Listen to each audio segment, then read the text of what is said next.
Good morning. Much better, thank you. My name is Mark Krischer. I am Principal Solutions Engineer for the networking team covering the Asia-Pacific region, focusing predominantly on all things wireless. Despite my accent, I live, work, play, and learn in Sydney, Australia, where it happens to be summer, just saying. But very excited to be back here in Amsterdam for Cisco Live. And our topic this morning is really all things wireless security. And the approach that I like to take in this session is we're going to go through the standards, the protocols, the capabilities, the solutions, all the different pieces that I have to design a secure wireless network. But we're also going to look at it through the lens of the attacks that we're trying to defend against. A little bit of housekeeping before we kick off. It's already Thursday. You guys should know the drill.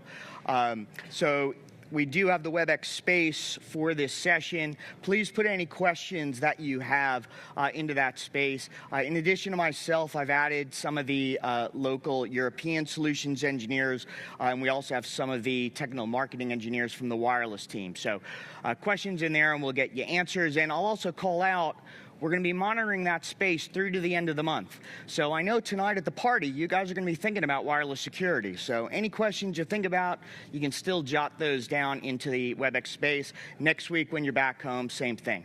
We'll get those answers to you. Let's take a quick look now at what we're going to be covering over the next 90-odd minutes. So the bulk of our talk is going to be focusing in this first section. We're going to be looking at the fundamentals of wireless security, talking about the latest version of wireless protected access, version 3. We're going to spend a lot of time focusing on how we're going to use authentication and authorization to secure access and then control what access we have once we're on the network. We're looking at a few different use cases there. And then we'll wrap up that section looking at the implications of a couple things. First, the move of Wi-Fi into 6 gigahertz, Wi-Fi 7, and we'll round things off looking at post-quantum crypto. Then we're going to shift gears. So that first piece is really looking at how I design my wireless network to be secure. Next, we're going to look at, all right, my network is up and running. How do I monitor what's going on there? How do I identify and potentially mitigate threats that we see on the network? So we'll be focusing on rogue detection and containment, wireless intrusion prevention. And the focus that I'm going to have there, just the examples, are going to use Catalyst Center. But then, as you can see, we'll look at dashboard as well with Air Marshal. But for really the whole session, what I want you to recognize is we're really looking at the fundamentals. It's not going to be tied specifically to which management platform you're using. We're looking at the capabilities that we have to design that secure wireless network. And then we're going to wrap things up by recognizing that wireless network is part of our broader network, and the role that network can play, particularly through the lens of the network as a sensor and enforcer, again, to help us secure our wireless infrastructure. So sound like a good way to spend the rest of the morning? Yeah? All right, let's kick off. And the way I always like to start this section is with a question. I'll ask it to you guys now. How many of you on your wired networks, not wireless, the wired networks, are currently using 802.1x port authentication? So how many of you are securing your switch ports? It looks roughly 50%, which I'm going to say is very above average across the industry.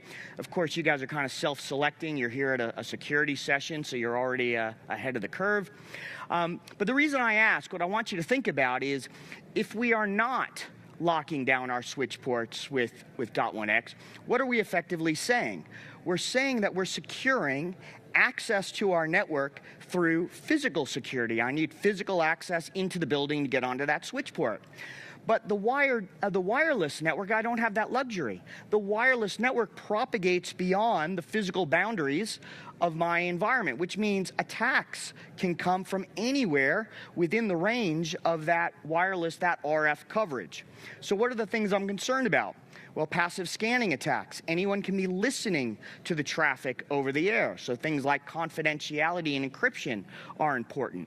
Anyone can inject a packet into the network. So I'm looking at layer 2 active spoofing attacks. So integrity and authenticity is going to be important.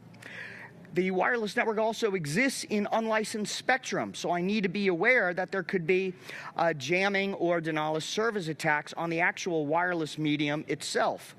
And then the big focus lots of people have is around rogue access points. So looking at access points that are trying to masquerade as my legitimate infrastructure in order to capture and trick the clients into divulging credentials or other information. Or someone might take an access point, come into my environment because I didn't lock down those switch ports and give themselves unsecured backdoor access. So when I'm looking across these top-level threats and what I'm trying to do to secure my wireless network, I'm really going to do it across 3 different domains. I need to secure the air, I need to secure the devices, and ultimately secure the network. And so hopefully as we go through, what you'll see, all the different things that we're going to talk about should fall into one of these 3 buckets, and it's the combination of these capabilities together that's going to allow us to design the secure wireless network. So let's dive in, and the place that probably is the most appropriate to start in a discussion on wireless security is wireless protected access. This is the Wi-Fi Alliance wireless security standard, and it is based upon the IEEE 802.11i wireless security standard. It defines 2 different authentication methods, WPA Enterprise and WPA Personal. Personal is designed for the home and the consumer space using a pre-shared key. Enterprise, obviously for our enterprise or corporate space, and that is using 802.1x and the Extensible Authentication Protocol, the EAP types. That's my authentication algorithms. Now, about 6 years ago, the Wi-Fi Alliance provided an update to WPA, version 3. We'll dive in, just take a little bit of a look at some of the things that WPA 3 brings. And the first and most interesting is in what I regularly will say is probably the best decision the Wi-Fi Alliance has ever made over its 30-odd years, is they made it mandatory, WPA 3 is mandatory for Wi-Fi 6 and Wi-Fi 7 certification. So a couple implications out of this. Number one, any Wi-Fi 6 or newer client we know will support WPA 3, but 2, we're about to see all the benefits WPA 3 brings, and they've really done a lot now to accelerate the broad adoption. Now, the next thing we'll look at is not what WPA 3 adds, but what it removes. We've actually removed all the legacy insecure protocols that we've known have been insecure for years and years and years, and yet still persisted on people's networks. Things like WEP and TKIP and SHA-1, those are now not allowed. In fact, a WPA 3 capable access point, you are not supposed to be supporting those on your infrastructure. We'll talk a little bit later. Some of you have been doing wireless for a while might remember the crack attack. And the result of the crack attack actually got the Wi-Fi Alliance to think a little bit differently about what interoperability testing means. Typically, we focus on what we would call positive testing. That is, I want to make sure that any device is just going to work when it comes onto any wireless network. But the crack attack got us recognizing that we also should be looking at negative testing. What if a device isn't working correctly, and not because it was incorrectly configured or programmed, but for malicious intent to try and expose vulnerabilities? And so there were changes in the testbed with WPA 3 specifically focused on the crack testing. And again, we'll touch on that a little later. Now, there's 3 things WPA 3 adds that we'll also be talking about as we go through. I'm just going to give the highlight now. The first one is protected management frames, 802.11w. This actually isn't new. This has been around for a very long time, but it's always been optional. And unfortunately, client manufacturers, when they see something in the standard that's marked optional, they translate that to mean I don't need to bother implementing it. As you'll see, 11w provides some significant benefits from a security perspective, and so WPA 3 makes it mandatory, and we'll see why that's so important later. Next, we're going to make some changes to fix WPA Personal, fix some challenges with PSK, introducing SAE, simultaneous authentication of equals. And then lastly, from a guest network perspective, we want to do away with open unencrypted networks, even for guest access. And so we're going to introduce Wi-Fi certified enhanced open, which is implemented using opportunistic wireless encryption. Now, kind of the fundamental starting point for wireless security on our infrastructure is going to be authentication. Hopefully most of you are familiar with how this process works, but it's pretty fundamental to our conversation, so I want to make sure we're kind of all on the same page. So I'll go through it rather quickly, and we'll start with just a little bit of nomenclature. So the client that is looking to authenticate to get onto the network, that is known as the supplicant. In a controller-based architecture, obviously I have my access point, the wireless LAN controller, and the controller is going to play the role of the authenticator. Now, in a cloud-managed architecture, I don't have the controller, so the access point itself plays the authenticator role, and that holds true even if you have a larger cloud-managed network and you're bringing on the campus gateway. So while the campus gateway and the wireless controller are somewhat analogous, they are not like for like in terms of all the roles that they play in the network, and so the authenticator is still on the AP. For the sake of these examples, though, we'll just use the controller-based architecture. Now, the next piece I need is the authentication server, my AAA server, my Radius server. And this is what's going to perform the actual authentication. And I need somewhere to store the credentials of my users. That's the credential server, typically something like Active Directory. And so the key piece in all this is that when we talk about 802.1x, that is between the supplicant and the authenticator. The actual EAP type, that extensible authentication protocol, that is between the supplicant and the authentication server, tunneled through the .1x and then Radius. And so the point here is that the controller, the authenticator, doesn't have visibility of that right at the start. Now, as a result of that authentication sequence, the supplicant and the authentication server are both going to end up with a 256-bit random string. This is what we're going to use as our keying material. We'll refer to it as the PMK, the pairwise master key. The authentication server needs to send that back to the authenticator. We'll also send an EAP success, effectively saying Mark Krischer is who he says he is. And so now the authenticator is going to generate another random value that we're going to call the anons, and it will send that to the supplicant.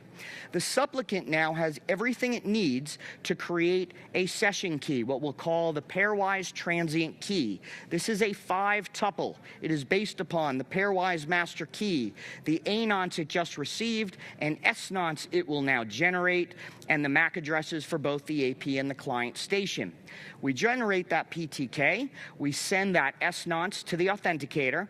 We're also going to append a message integrity check, a MIC, an encrypted hash encrypted with the PTK. The authenticator now can generate that pairwise transient key, use the MIC to verify that it did indeed create the same one.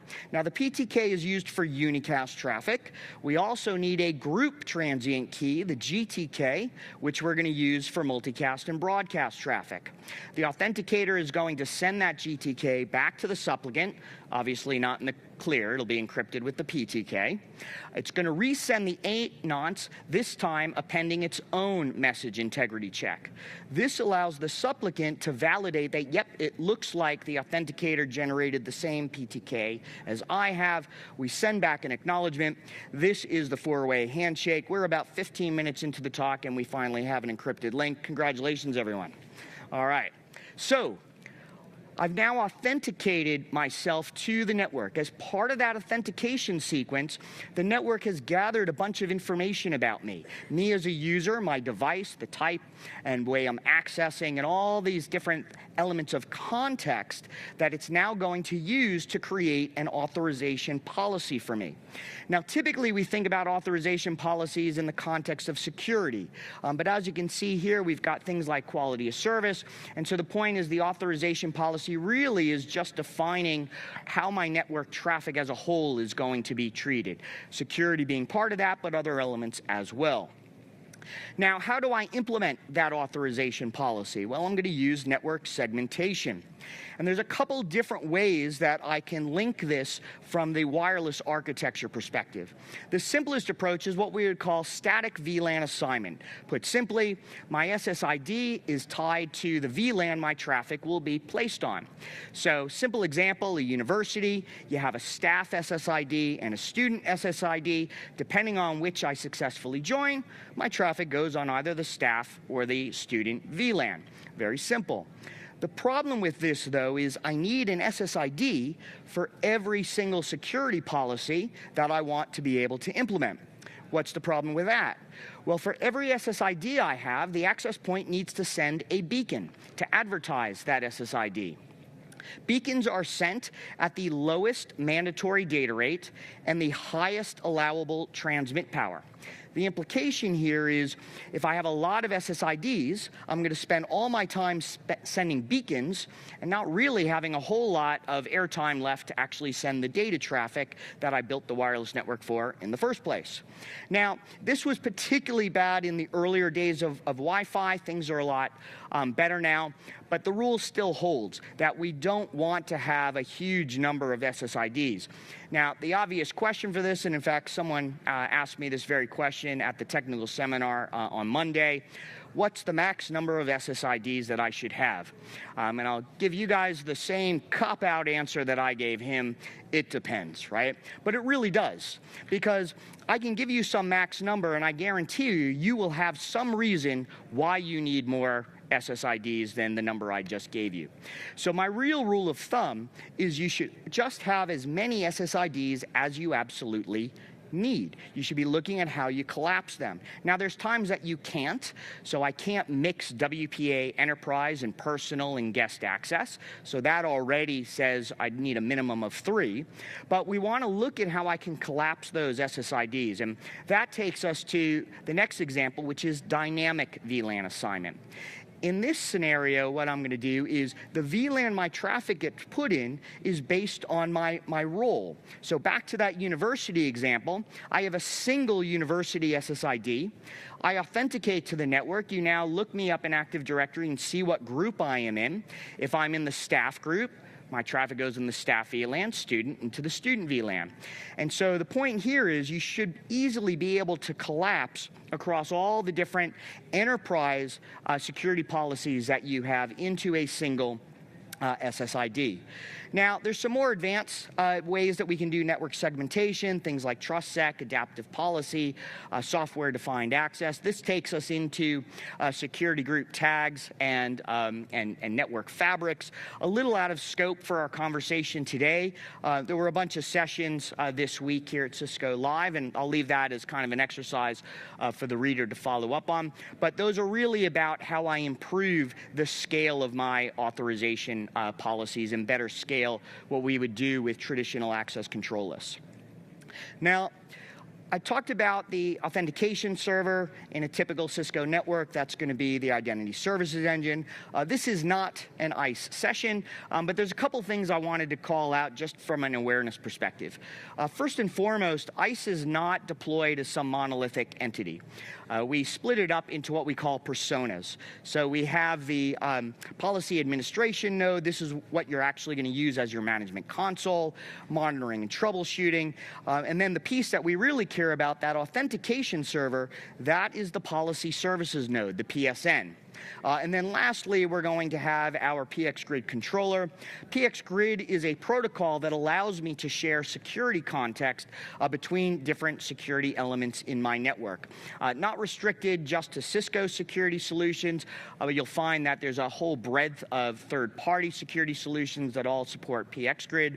In fact, there's more third-party solutions than there are Cisco security solutions that support it. And we'll take a look a little bit later on how we're gonna leverage that. But my point here is, again, you're not going to be deploying this on a single server. That would just be for a lab or your own testing. You're typically going to be doing it in a distributed fashion and really ensuring that we can scale appropriately.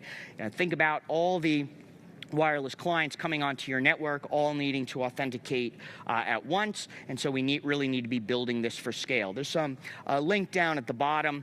There's some lots of documentation on cisco.com that will show you what we do to do a scalable ICE deployment.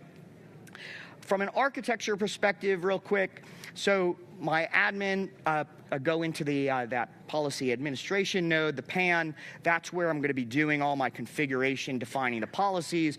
But those policies then get pushed to that PSN node. So that's where those authorization policies are going to live. Now, one thing I really wanted to call out is you really want the PSN to be co-located, or as much close as possible, with your credential server, in this case, Active Directory. The reason for this is we really need to ensure that there is not a lot of latency between those two as part of that authentication sequence. Otherwise, we're going to get timeouts when we do our wireless authentication. In fact, I've seen plenty of examples in very, very large networks where it looks like the wireless network isn't working, but what it ends up being is something is going wrong at this piece that's introducing delay, and what's really happening is those authentication sequences are just timing out, but that effectively takes out your wireless network. Now, our network access devices, when you configure those, you typically have to put in the AAA, the radius server IP address. That, again, is going to be the PSN, or more likely the load balancer for the PSN. Now, we're going to send a bunch of context information to the monitoring and troubleshooting, and then that goes up into the PX Grid controller. And again, we're going to show some examples, but you can see here the idea behind it is those security elements in my network are actually able to communicate back into the PAN, which might trigger some different changes from security policy on my network. All right. So that's really focused on, let's call it on-prem identity. How many of you are looking to move from Active Directory to Entra ID, or maybe you have already? Quick show of hands. Maybe about 20% of you. All right, Microsoft is really pushing people in that direction. The reason I raise this is it's important to recognize that on-prem and cloud identity are not the same. They were not designed to solve the same problems. On-prem identity, that was focused on network access, .1x. From a Microsoft context, that goes back to the Windows for Workgroups days and Windows NT, looking at file server access. But my cloud identity, that was designed to secure access into my cloud applications, my web services, things like Microsoft 365, Dropbox, Salesforce. And they use completely different protocols. Instead of the EAP types, we're using things like SAML and OpenID Connect. So the implication here is that you can't use the same protocols necessarily when you move over. In fact, people who then move to Entra ID, one of the first things that comes up is they say, hey, I use username and password. Today I use PEEP. And then you find out that PEEP isn't supported in the workflow when you're now pointing your identity services engine to Entra ID. So there's a bit of panic as you go, oh my God, what are we going to do? And that's when you discover, we can use a different protocol. Instead of PEEP, we're going to use EAP TTLS with PAP. And now it looks the same. Instead of ICE pointing to Active Directory and using Radius, we're going to use OAuth and ROPC and connect to Entra ID. And so, okay, good. Everything looks fine. Except it's important to understand the differences between those protocols. CHAP stands for Challenge Handshake Authentication Protocol. We basically do an encrypted hash of the password and use that to verify my identity. PAP is the Password Authentication Protocol. I send the password across and we do a compare. Okay? That's why it's tunneled in that tunnel TLS. I don't want to send that in the clear. But at every hop, right, it's going to be coming out of that tunnel. And so even Microsoft will tell you that they do not recommend that you use this workflow. Now, I don't want to pretend that MS-CHAP is somehow super secure, but at least we're not sending the password itself. In fact, just a quick example to highlight the challenge with MS-CHAP. And just to show you how old MS-CHAP v2 is, we're not even using AES. It goes back to DES. And you can see there it goes back to the Windows NT day. We got the NT hash of the password. But what happens here? I'm going to do that encrypted hash using DES. I can't do it all at once. I've got to split it into these 3 cycles. But at the end, I don't have enough bytes for that final DES encrypt. So what do? I pad it out with zeros. If anyone in this room is familiar with cryptography, you will know that padding out anything with any known value is not going to be a very good thing. It opens up to brute force attacks. So what I'm really saying here is that if we are moving to cloud identity, if you are being forced, you're being told by other parts of the business we're moving to cloud, my argument is you should be saying that that means that we are also moving from username and password-based authentication to certificate-based authentication. And so in this example, now we're going to use EAP-TLS. I have a certificate provision on my device. We do EAP-TLS to the Identity Services Engine. The Identity Services Engine is gathering that contextual information about me from Entra ID to use for the policies. But here's the important point. I'm actually doing the authentication sequence now on ICE because now I'm doing certificate validation there. And why does that matter? Well, remember I said I wanted to co-locate the authentication server and the credential server. When I moved to Entra ID, what have I done? I've taken the credential server and I've put it across the internet into the cloud. So the advantage also of this is now I'm doing the authentication locally, again, reducing that latency, reducing the risk that my wireless authentication is going to time out. Now, people consider that certificates are more secure than username and passwords, and that is fundamentally a true statement. But it does not come for free. It is more secure because I have this certificate chain of trust. And in order to make it secure, I have to do things like validate that certificate chain of trust, and I need to ensure that when I present my certificate, that certificate hasn't been revoked. An example of why this is so important, again, I'll give you an old example. This is the Apple Go-To-Fail bug. This was a very old thing from the early iOS days, and what this was about was not authentication of users. This was about web server security. So when you connect to the website, your bank, right, using today HTTPS with TLS, previously it would have been SSL, right? There's two things I want when I connect to my bank. Number one, I want that traffic to be encrypted. And number two, I want to know that I'm actually talking to my real bank and not to some imposter. Well, the problem is this bug that was introduced, this go-to-fail bug. You can see the second go-to-fail statement. The indentation makes it look like it corresponds to the preceding if statement. However, in C, indentation is just for readability. It has nothing to do with how that code is going to be compiled. And so in reality, that go-to-fail statement should be there, which means that all subsequent if tests, all the subsequent checks never ever happen. Those subsequent checks, by the way, were the ones where I make sure that that server-side certificate was valid. That's why this was a bit of a concern. So again, my point here is you should be moving to certificate-based authentication, and you really should be doing your due diligence on that and understand what that means and how to ensure that you're doing it securely.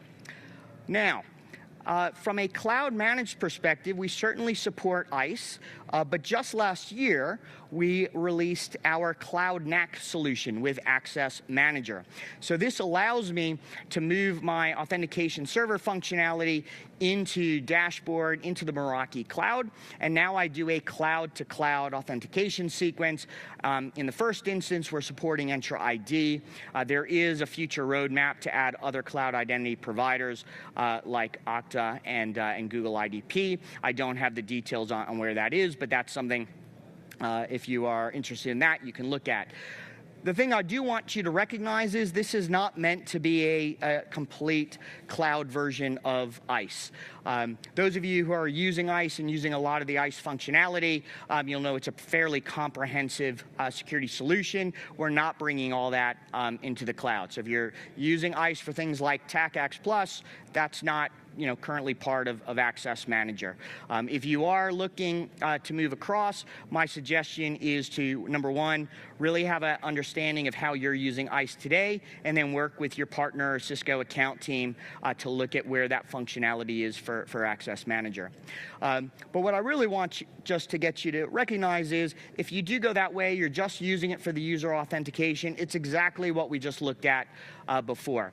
And the roles are still the same. I still have my supplicant, the authenticator of the cloud managed switch or access point, and now the authentication server is moving into the cloud and again connecting with Entra ID.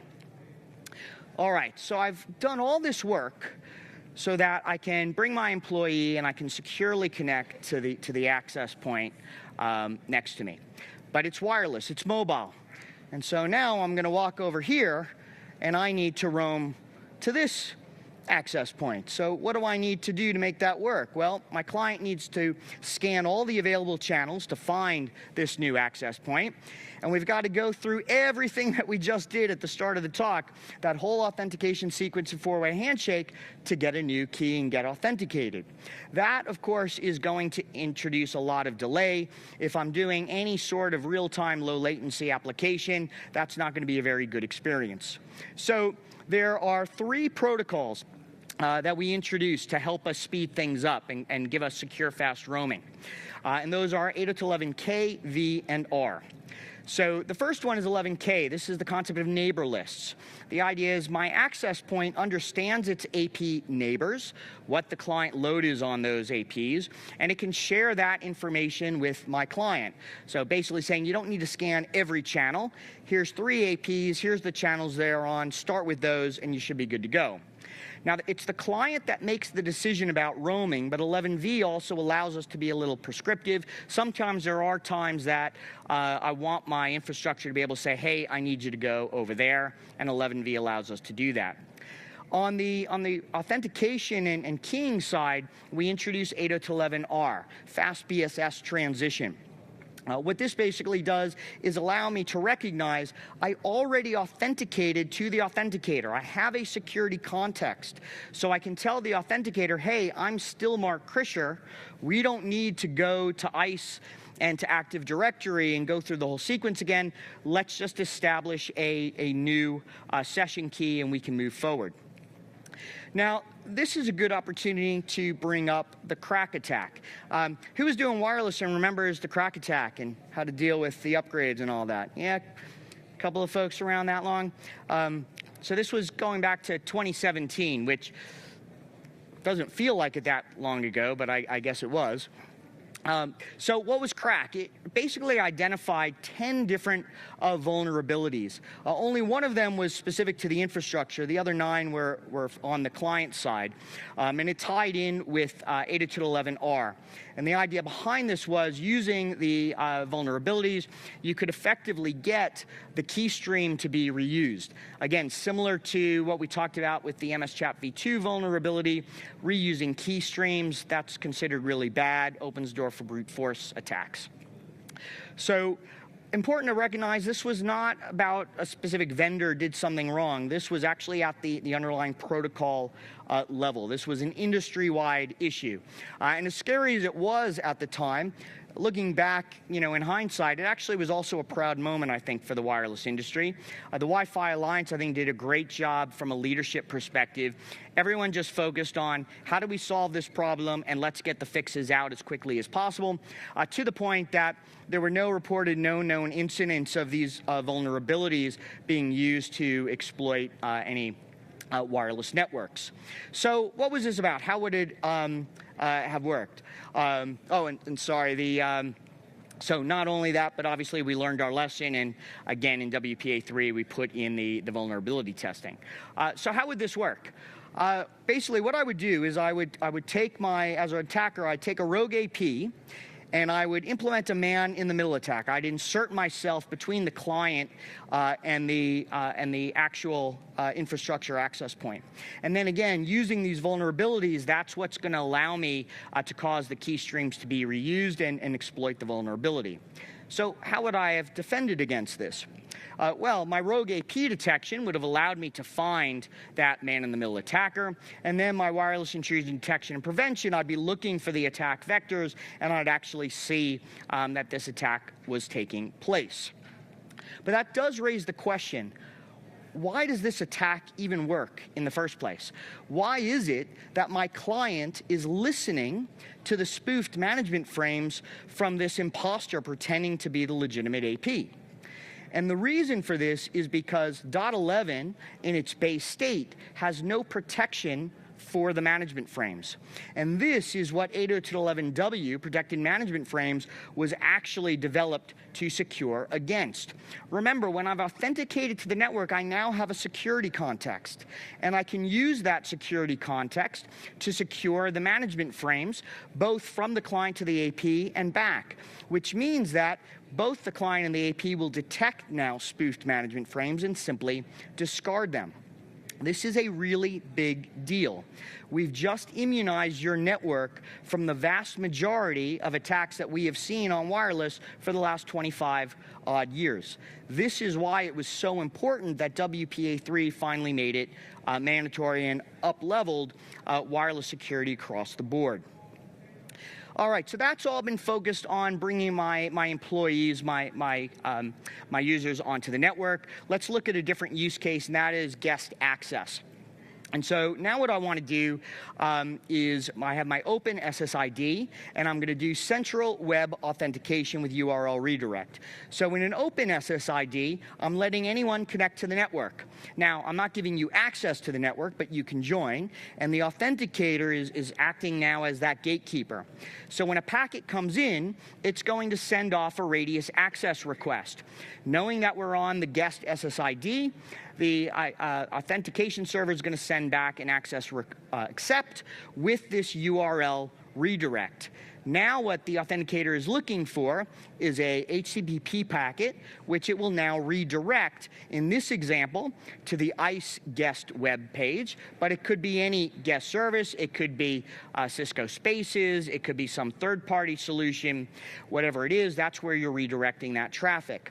And then we do our web authentication sequence, which again, can be whatever you define. It could just be click-through, maybe I put in my name and password, maybe you want my phone number and you text me a code to get access, maybe you want my credit card details, whatever it is. Assuming that completes successfully, the authentication server now sends back a radius change of authorization request. And we're going to do this so we can kickstart the process once again. And so now the next packet comes through. We again send that radius access request, but now we recognize my MAC address as having just completed that web authentication, and we send back the MAC auth bypass rule for guest access. I get put on that guest VLAN, and now I get my guest internet access. Now, some of you in this room might have triggered when I used the term MAC address, because in the industry these days, we have to deal with random MAC or private addresses. This goes back to iOS 14.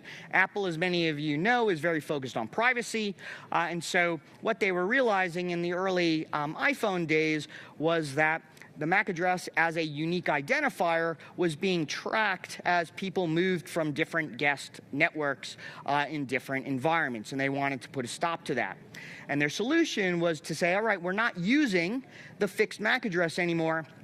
We're going to generate a random MAC every time I connect to a network. As you can imagine, that kind of broke a lot of stuff because MAC addresses are pretty foundational to modern networks. And so there was a lot of work that had to be done on the network side, a lot of work done on the device manufacturer side, because then Google got into the act and Microsoft.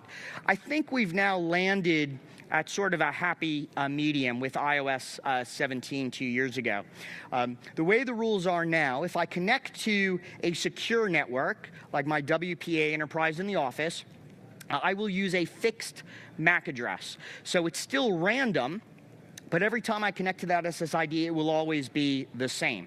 If I connect to an unsecured or a guest network, we will use a floating MAC address, and that will change every 14 days. So giving me at least enough time for a normal guest session, but not long enough to be used to track me over time.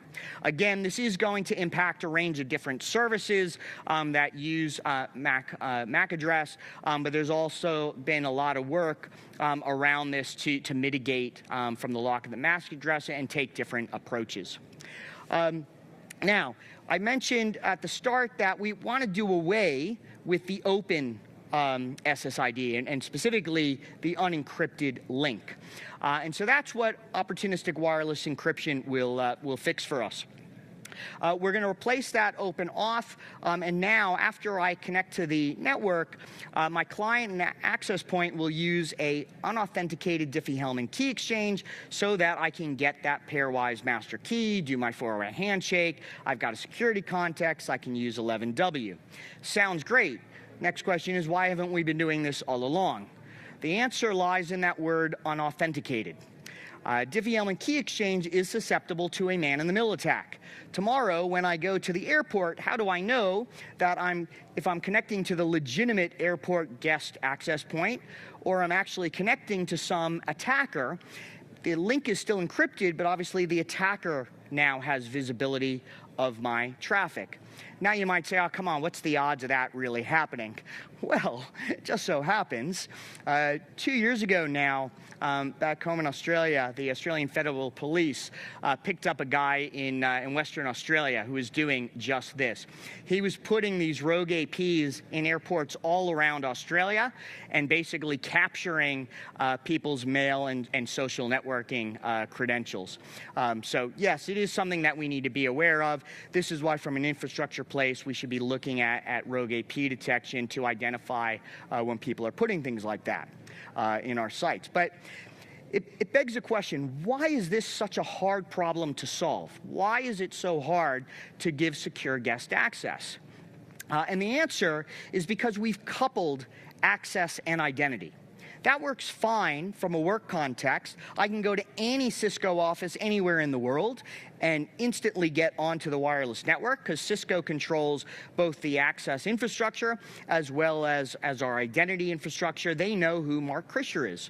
But when I show up here at the convention center, strangely enough, the convention center has no idea who Mark Krischer is.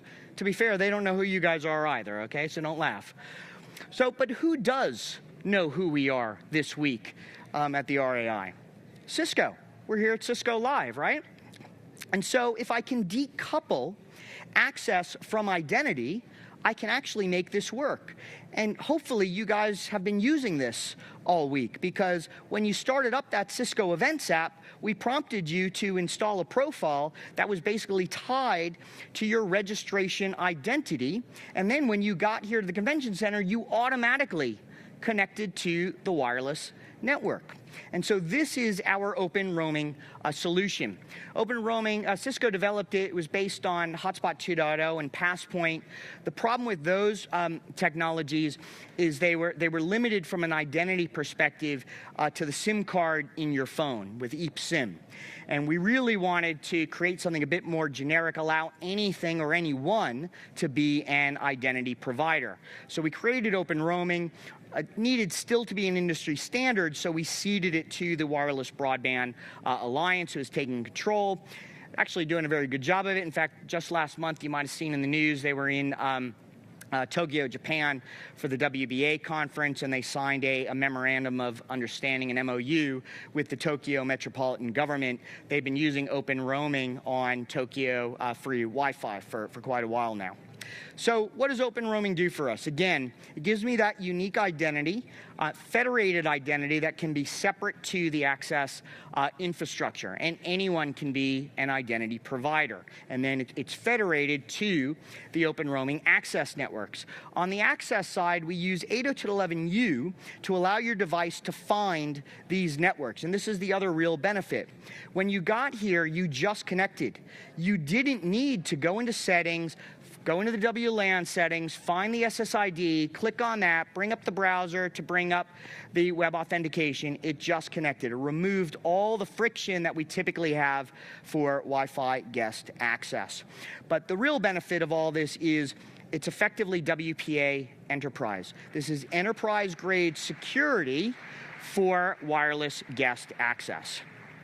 Now, one last scenario I want to touch on, and that is looking at WPA Personal. And you might be saying, but I thought you said that was for the home space. Why are we worried about that in the enterprise?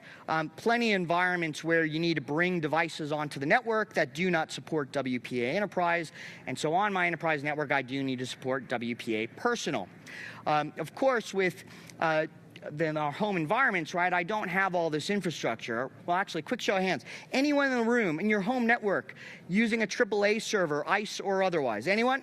Thank you. There's always at least one. Always one.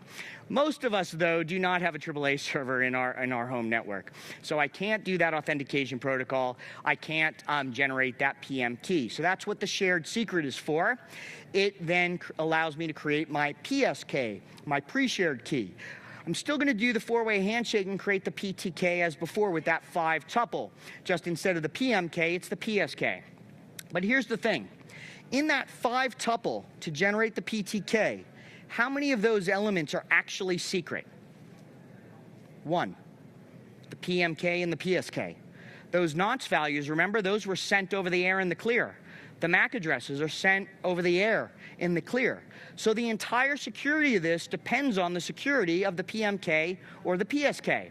Now, the PMK is a big 256 random string, so that's all good. The PSK is based on the shared secret, and if my shared secret is I love Cisco, not really secure, is it? We're susceptible to offline attacks. And look, this doesn't tell us anything everyone in this room isn't already going to know, right? Strong passwords matter. In fact, there's the site I always check out every year. They get a bunch of graphics cards and they build basically a box to attack brute force passwords. You can go and see, how long your password will last. This is from 2025. I haven't seen an update for 2026, but then I don't think you can buy graphics cards in 2026 anymore. They're all used for AI stuff. But again, it doesn't tell us anything we don't already know. I'm just going to leave this up here for a minute. It's funny because it's true. You don't want to know my father's password. Anyway, so how are we going to fix this? WPA3 introduces simultaneous authentication of equals based on the Dragonfly key exchange. The key message here is SAE is not tied to the complexity of the shared secret. And so I'm going to end up with a 32-byte, 256-bit random string to use as my PMK. Protects from offline attacks. I have a security context to use 11W. Everything's good. Now, it is designed for the consumer space, which means I do have to support a transition mode for older clients in my house, and recognize that opens the door for a downgrade attack.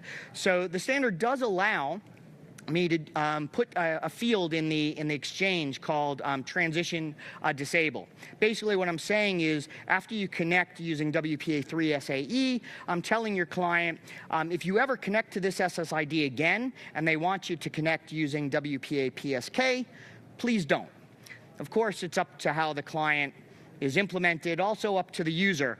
Plenty of users, when they can't get on, they'll go, oh, let me delete the SSID and I'll recreate it, and then they'll join that weaker connection. In fact, this risk was brought up. There was a paper called Dragon Blood looking at a bunch of potential attacks on the Dragonfly key exchange. This was one of them. Also raised issues with potential denial of service attacks, made some recommendations that everyone should have implemented. That last one, looking at blacklisting misbehaved clients, that's something we've been doing for quite some time on the controller side. But the interesting attack that I wanted to share with you guys was what's called a timing-based side channel attack. And it ties to how that Dragonfly key exchange works. Which is, it uses elliptic curve cryptography. And put simply, what I'm doing is I'm traversing that curve to find points on that curve that I'm going to use for my keying material. And the problem comes with the original way that we implemented this, a technique called hunting and pecking, which basically means I'm just traversing that curve, and as I go through and find the points, that's when I'm responding to the messages. The problem there is someone could be watching those messages and how long it takes me to send those messages and get an indication of, did I find a point early in the curve or late on the curve, and use that to do some brute force attacks. So this was solved by moving from hunt and peck to hash to element, which basically now has a fixed time in all the responses, avoiding that side channel attack. But just kind of an interesting thing to recognize of what people will go to do to try and break through some of that crypto. All right, so I said that the reason I'm looking at WPA Personal is because I'm bringing these devices on my enterprise network. Probably there's a bunch of these devices I have to bring, which raises a concern with that word, that phrase shared secret, because as soon as it's shared, it's not really secret anymore, is it? So I want to look at least separating things up between different groups and things like that, have a couple of different keys so I can at least reduce my blast radius if that shared secret happens to leak. And that's what Identity PSK, and now we support SAE as well, was designed to allow for. In the Identity Services Engine, I will know for these clients or these groups of clients, they should be using this key, and then we'll allow them onto the network. I can also implement peer-to-peer blocking. So in this example, the cameras are all using the same key, and so they can communicate with each other. They can't communicate with any other devices on the SSID that are using different keys.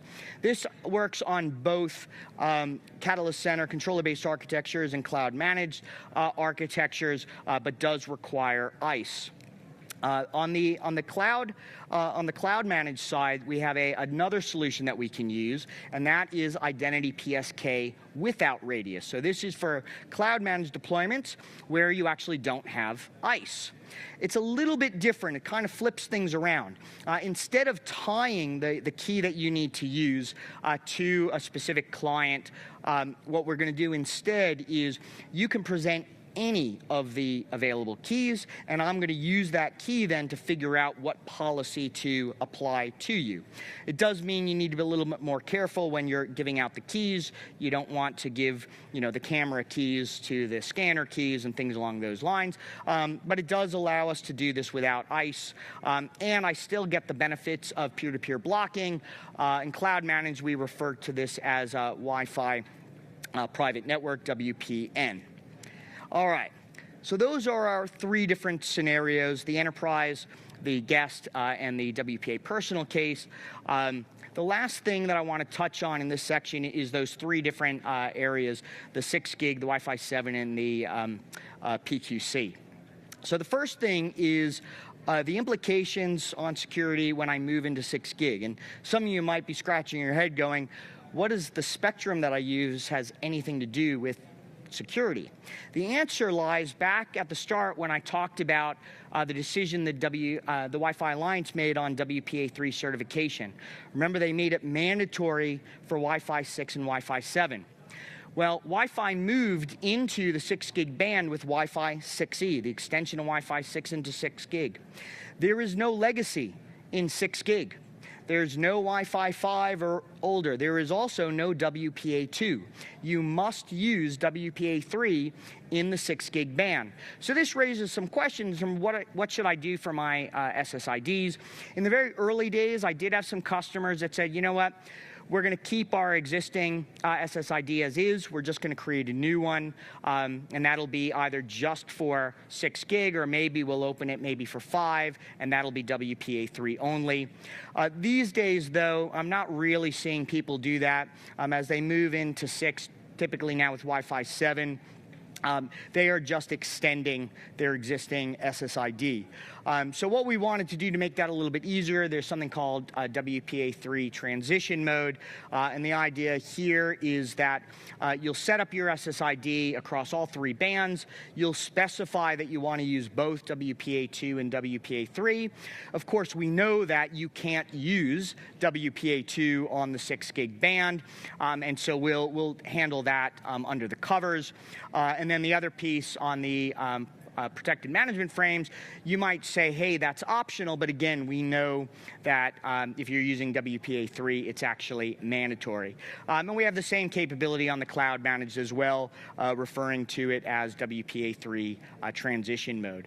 So in this way, you can quickly and easily extend the network, keep your legacy as is, but now add support for the new devices coming onto the network as you migrate to Wi-Fi 7. All right, what about Wi-Fi 7 though? What's the implications there? Well, there were a couple additional AKM suites, that's the Authentication Key Management Suites, that were defined in Wi-Fi 7. So things like GCMP 256, and for WPA3 SAE, you can see there SAE EXT key.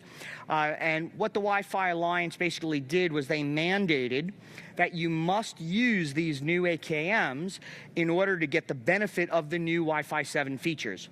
So in order to take advantage of the new higher data rates with Wi-Fi 7, in order to take advantage of multi-link operation, you must be using the more secure AKMs. So just for awareness, if you are migrating to Wi-Fi 7, and you already had WPA3 enabled, just make sure that you enable these new AKMs so that people get the benefit of Wi-Fi 7. Same holds on cloud managed. We actually have some banners there to kind of call it out as something to look at, okay? All right, last one then is post-quantum. And how many of you, your organizations, are already starting to look at quantum safe, quantum resistant crypto? Anyone? Is it on your radars at all? No? Only a few? All right, so what is this about then? So quantum computing is still in the very early experimental phases, but it has the potential to represent a complete paradigm shift versus what we do today for what we call classical computing. And the concern is the implications on how cryptography works today. So to give you a simple example, we'll start first with asymmetric cryptography. So looking at things like RSA that we use for signatures, elliptic curve Diffie-Hellman that we use for key exchange. And the security of these algorithms is effectively based on the difficulty of these hard math problems. So the difficulty of factoring large prime numbers and the difficulty of elliptic curve discrete logs. The problem is in that word difficult. It's difficult for classic computers. Quantum computers, it is theorized, will actually be able to address those much more efficiently. And that's what Shor's algorithm basically says, is that these algorithms are actually going to be insecure in a post-quantum world. And so we now have what we call quantum safe or quantum resistant algorithms that have been developed to replace these. We have MLDSA and MLChem. Those are really boring names. The original actual code names of those were dilithium and Kyber, which tells you that cryptographers are Star Trek and Star Wars fans. Not that you didn't know that already. What about symmetric cryptography? So that's looking at things like AES and SHA. The difficult problem we're looking to solve there is just the key space. The longer my key, the harder it is to do a brute force attack on that. Again, an algorithm, this is Grover's algorithm, that basically shows that what in classical computing is considered a large enough key size to be difficult does not hold in quantum computing, but there's an important distinction here. AES and SHA by themselves are not considered broken by quantum computing. It is purely tied to the key length. And so AES 256 and SHA 384 are considered quantum safe or quantum resistant. Okay? So if you've seen anything from Cisco about quantum security, you've probably seen it in the announcements for some of the new switches and routers, where we talk about having chips in them that support the new protocols. From a wireless perspective, currently the focus is just AES and SHA, and the infrastructure today already supports AES 256 and SHA 384. The bigger issue is more on the asymmetric crypto. And in order to bring this into the wireless space, there's a couple different protocols that we need to fix. First is .1x. The payloads for PQC are going to be much larger than what we have now. And so we actually have to allow .1x to explicitly support fragmentation. Otherwise, those packets will get fragmented, and that can cause some issues.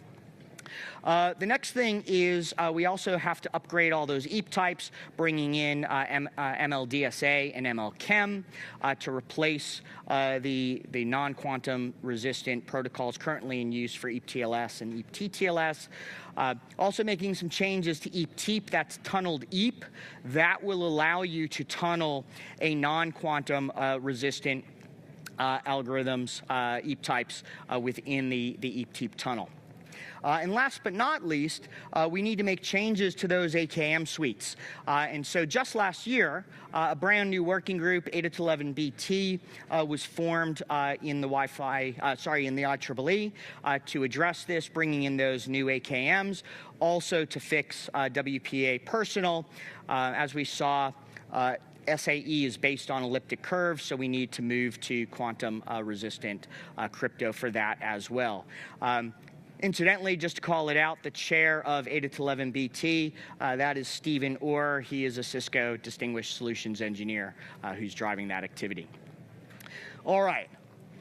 So all of that we've done so far, that's really been focused on what are the capabilities I have to design my network to be secure. Let's shift gears a little bit, and now let's look at, all right, what am I going to do when I have my network up and running to identify and mitigate threats that now I see on the network. So this will be wireless intrusion detection and prevention. And as I said at the start, the examples I'm going to use for now are going to be from Catalyst Center. I will touch on Dashboard a little bit later, but fundamentally the same pieces hold true. The capabilities we're looking at hold the same. And my real message here is whatever platform you are using, use it. Use it as your centralized wireless threat management solution. So what capabilities am I looking for? Well, again, rogue detection, classification. I want to be able to locate and mitigate the rogues. I want to be able to monitor and classify a range of different threats. I want to correlate different events, and I want to be able to take care of any security compliance reporting. I'm sure many of you have reporting requirements that you need to do in your organization, so that the management tool should provide that as well.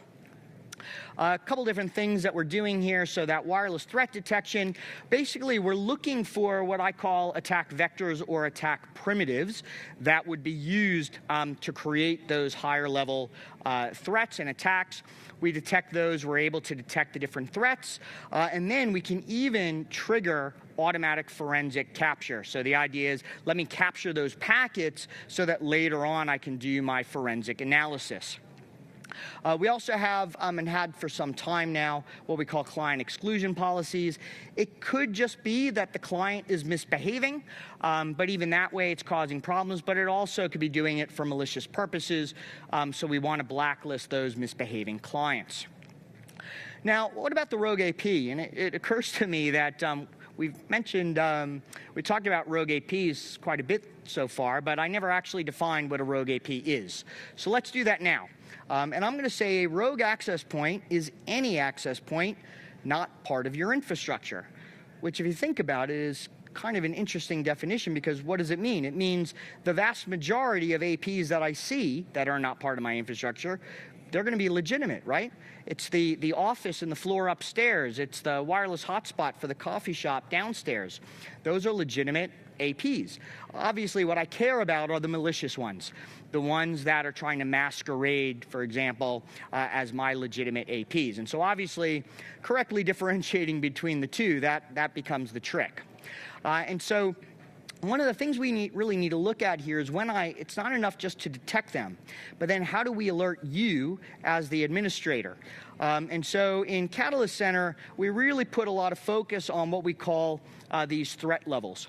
And actually, quick show of hands, how many of you, does anyone still have Prime infrastructure in your deployment? Anyone? A few of you? All right, so next week, if I show up to your office and we go look at the Prime dashboard, how many alerts am I going to see up on the top bar? Hundreds, thousands, hundreds of thousands, yeah? That was kind of the problem with Prime. We didn't do any triage, and when you've got that many alerts, you effectively have no alerts, right? So we really put a lot of focus here. And so, if you see a high-level alert, you really should be looking at that and checking it out. What I typically say on the potential, when you first bring things up, go through it every week, because what you're basically doing is identifying and saying, hey, I know those networks, they're my neighbors and things like that. And then after that first month, you can do it maybe on a monthly basis and things like that. But definitely, if you see something is high, that's telling you probably should take a look. So that's the rogue AP. What about the rogue clients? Well, that's just any client connected to a rogue AP. What I care about, though, are my clients, clients that I know have connected to my network, and now I'm seeing them connected to a rogue that is masquerading as me, okay? Of course, that's not necessarily a risk because I also could be connected to the coffee shop guest access downstairs. Depending on your policy, that may be permitted, that may be allowed. The other thing to note, clients can create ad hoc wireless networks. That can be a concern in certain environments. If I take my laptop, it's plugged into the wired network, but then I allow wireless ad hoc networks to connect in. I could potentially bridge that, so that's something to be looked at as well. So I find this rogue AP, and I've decided it's malicious. What am I going to do about it? And so we have a capability called Rogue AP Containment. So how do I contain the rogue?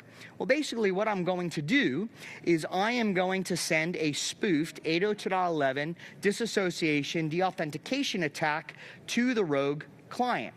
That would knock it off the Rogue AP. And by the way, that malicious rogue probably did the same thing to knock my client off the legitimate network so it would roam and land on the rogue. But this is an attack, so you really want to make sure you are doing this because it's a malicious rogue. That coffee shop downstairs, they get really upset when you take out their guest wireless network with this, right? But we just talked about these sorts of attacks before, right? How is WPA3 going to impact my ability to do rogue containment? It's going to stop it. Right? That was what protected management frames was all about. I'm explicitly trying to block those types of attacks. So my message here is we're not going to be able to rely on rogue containment moving forward in the future, not as much as we have in the past. And so my belief is that location is going to be increasingly important as a tool so that we can physically locate those devices and remove them. So whether you're connected with Spaces, in an on-prem, you could still be using CMX for that. Dashboard has native location capabilities, but make sure you're leveraging them so you can actually find where those rogues are physically located. Now, what about the rogue that someone brings into my environment and plugs in to give them unsecured backdoor access, a rogue on a wire? It turns out it's really hard to find a rogue on a wire. Why is that? Well, when I find the rogue, what am I doing to detect that rogue? I'm finding the wireless MAC address of that rogue that it's sending out the beacon, right? But when I'm looking for it on the wired network, I'm searching the CAM tables of my switch. What am I looking for there? I'm looking for the wired, the Ethernet MAC address. So in order to find the rogue on my network, I have to effectively correlate those two addresses. Now, turns out most vendors will actually just issue them serially. If they don't, we probably know their algorithm. So there's some games that we can play based on the wireless MAC address to try and figure out what the wired would be. If that rogue is connected in bridge mode, so now I can look at the rogue client and then find the gateway MAC and again try to use that as approach. And if I do find it, well, now I can just go in and shut down that switch port, right, and take it off the network. But if I know that you're going to be doing these things to find me, and I'm doing this for malicious purposes, well, I'm not going to do any of those, right? I'm purposefully going to find something completely random, unrelated, so that you can't find me on the switch. Which brings us back to my opening statement that .1x matters. I have to ask the underlying question, why am I able to bring my own rogue access point and get it onto your network? So you should be blocking it at the switch port. Again, these solutions do exist in Dashboard as well, both from the Rogue and the WIP side. And we are continuing to make enhancements to the solution. In fact, one of the recent updates, the way we do Rogue detection, previously we would not look on channels that weren't legal in your regulatory domain. Again, if I'm doing stuff for malicious purposes, spectrum regulations aren't really going to stop me, are they? And in fact, what better place to hide than in a channel that I'm not supposed to be using? So with the last update, we actually will scan all of the Wi-Fi channels to be able to find those rogues that are effectively hiding in plain sight. Obviously, I can't do any sort of containment because I'm not allowed to transmit but again, I'll be able to identify and locate them. One new feature on Dashboard, we actually are launching it this week here at Cisco Live, is AI-assisted proactive capture. And this is actually kind of a cool capability. And not purely security related, but I find it useful in troubleshooting security related issues of clients coming onto the network. In fact, this example that I've got up here was tied to challenges with fast roaming, what we call an invalid PMK ID identifier. So basically, we will identify these packet flows that look interesting, that look problematic. We will automatically record them, and then we'll run them through the AI machine learning engine to start to try and figure out, well, what's actually going on here. You can even walk through the packet flow and see the points of interest, where things might have been an issue, and then the machine reasoning engine will actually take it another layer and actually help you understand what's happening and provide some suggestions as to why things are going wrong in order to help you troubleshoot the problem. We even have a tool built in there that you can actually visualize the packet.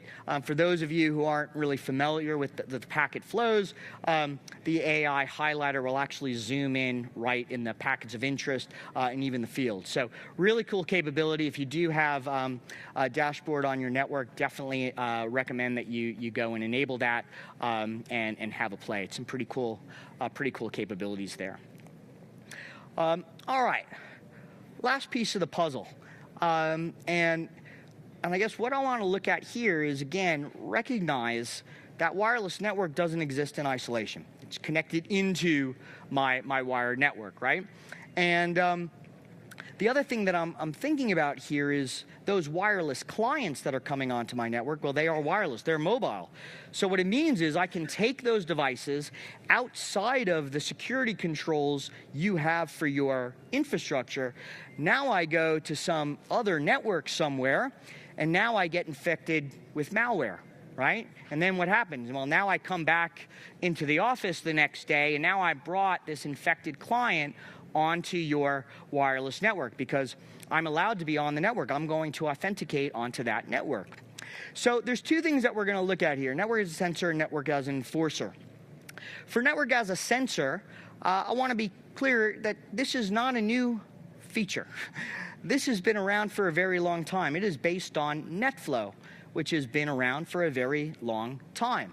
NetFlow, typically people think about it in terms of troubleshooting. It allows me to get visibility of what's happening on my network. But that also can be very helpful from a security perspective. And so you look at SIEM tools, that's security information and event management tools, like Cisco Secure Networking Analytics, formerly known as StealthWatch. They will ingest this NetFlow data, and then they can use that to detect attacks that are occurring on the network. Now, lots of different vendors support some form of flow technology. I would suggest the devil's in the details because they typically are doing sampled flows. And from a security context, obviously, if I'm sampling, that means I might be missing something. And so being able to get visibility of the full flow, that's what really matters. And on our Cisco switches, we support full flexible NetFlow, but in the wireless context, we also support NetFlow on the wireless controller. So I feed this into my SIEM tool, we detect malware.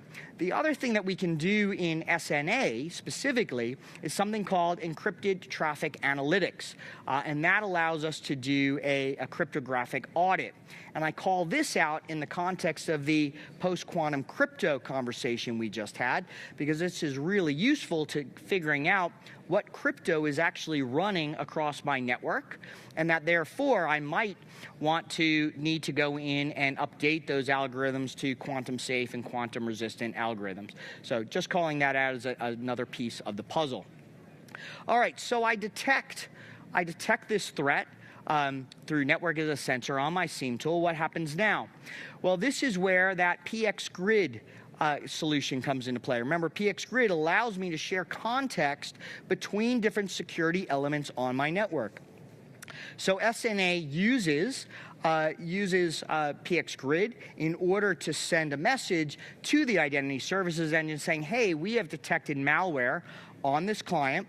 we initiate a change of authorization request to do rapid threat containment, move my client now into a quarantine VLAN, thereby isolating it and preventing the spread of that malware across the network.